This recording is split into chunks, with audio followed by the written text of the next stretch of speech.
കുട്ടി നല്ല രീതിയിൽ ബിഹേവിയറൽ ഇഷ്യൂ കാണിക്കുന്നു, വയലൻ്റ് ആവുന്നു, എപ്പോഴും ചെറിയ കാര്യത്തിന് പോലും എടുത്തു ചാട്ടം, ഈ ഒരു രീതിയിൽ.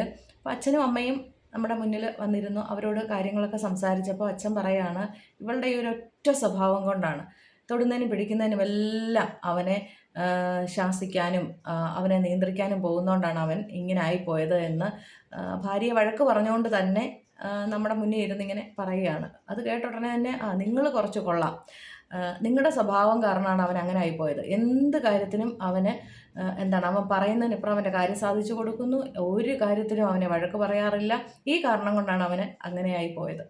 നമ്മുടെ മുന്നിൽ ഇരുന്ന് ഒരു ചെറിയ വഴക്കിലേക്ക് അവരുടെ ആ ഒരു സംസാരം നീണ്ടുപോകുന്നതായിട്ട് മനസ്സിലാക്കി.